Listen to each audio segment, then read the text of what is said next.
Renungan Harian, Bugar Selamanya, oleh Adam David Getzel.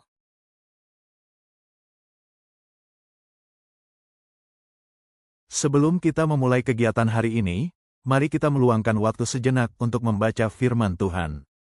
Hanya di dalam firman-Nya kita menemukan kedamaian, hikmat, dan sukacita yang sejati. Kiranya renungan hari ini menguatkan hati kita untuk terus melayani dengan kasih. Judul renungan hari ini, bagaimana Tuhan membantu saya melawan depresi.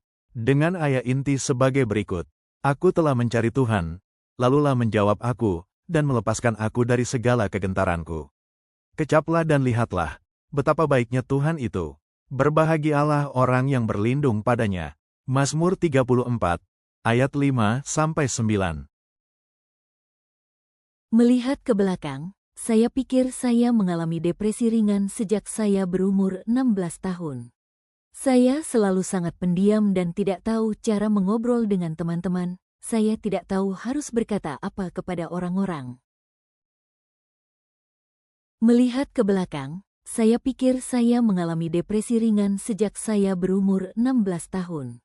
Saya selalu sangat pendiam dan tidak tahu cara mengobrol dengan teman-teman. Saya tidak tahu harus berkata apa kepada orang-orang. Saya tidak dapat mengambil keputusan. Ketika saya pergi keluar untuk panggilan bisnis, saya memerlukan waktu beberapa menit untuk memutuskan apakah saya harus belok kiri atau kanan untuk keluar dari tempat parkir. Saya merasa sangat kesepian, hati saya terasa hampa, bahkan saat bermain dengan cucu saya. Saya tidak ingin menjadi seperti itu di sekitar keluarga atau teman. Saya banyak menangis, saya tidak punya motivasi. Ketika saya di PHK, saya sebenarnya lega bisa menjauh dari pekerjaan saya yang penuh tekanan. Saya melihat tangan Tuhan di dalamnya karena dokter telah memberitahu saya sesaat sebelumnya, jangan takut kehilangan pekerjaan. Saya memutuskan untuk mendengarkan nasihat itu dan percaya kepada Tuhan. Dengan melakukan itu, saya melihat keajaiban terjadi dalam hidup saya. Saat saya mengemasi meja, rekan kerja saya memberitahu saya bahwa saya berseri-seri. Saya membantu pemulihan saya sendiri dengan lebih sering bergaul bersama teman-teman dan mengulurkan tangan untuk membantu orang lain. Kadang-kadang saya masih mengalami saat-saat ketika saya lupa mempercayai Tuhan untuk menolong saya, dan saya jatuh ke dalam depresi karena beberapa kekecewaan. Saya akan merasa seolah-olah hidup ini tanpa harapan dan saya sendirian. Tetapi setelah sehari saya duduk dan membaca Alkitab dan berdoa kepada Tuhan untuk mengangkat beban saya. Ketika saya membiarkan diri saya melepaskan masalah saya, sepertinya Dia selalu mengarahkan saya ke ayat Alkitab yang tepat yang akan memberi saya kenyamanan atau menyarankan solusi. Sekarang saya memuji Dia untuk segala hal, termasuk depresi yang saya lalui. Saya orang yang sangat bahagia dan ramah.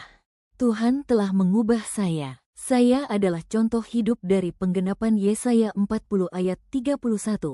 Tetapi orang-orang yang menanti-nantikan Tuhan mendapat kekuatan baru. Mereka seumpama Raja Wali yang naik terbang dengan kekuatan sayapnya. Mereka berlari dan tidak menjadi lesu. Mereka berjalan dan tidak menjadi lelah. Jadi, sebab Tuhan, Dia sendiri akan berjalan di depanmu. Dia sendiri akan menyertai engkau. Dia tidak akan membiarkan engkau dan tidak akan meninggalkan engkau. Janganlah takut dan janganlah patah hati. Ulangan 31 ayat 8. Tuhan mengubah banyak hal, termasuk Anda dan saya. Kesimpulan renungan. Renungan ini mengajarkan bahwa sekalipun kita melewati masa-masa kelam seperti depresi, kesepian, dan kehilangan semangat hidup, Tuhan tetap bekerja di balik semuanya. Saat kita memilih untuk mempercayainya dan menyerahkan beban kita dalam doa, Tuhan memberi kekuatan baru, menuntun langkah kita, dan memulihkan hati yang hancur.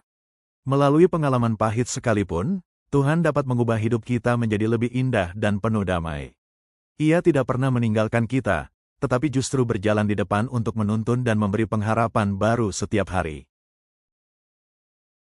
Doa hari ini, Tuhan yang penuh kasih, terima kasih karena Engkau selalu menyertaiku, bahkan di saat aku lemah dan tertekan. Pulihkan hatiku, kuatkan imanku, dan ajarku untuk selalu percaya pada rencana-Mu. Jadikan hidupku kesaksian tentang kasih dan kuasa-Mu yang mengubah kesedihan menjadi sukacita. Dalam nama Yesus, amin.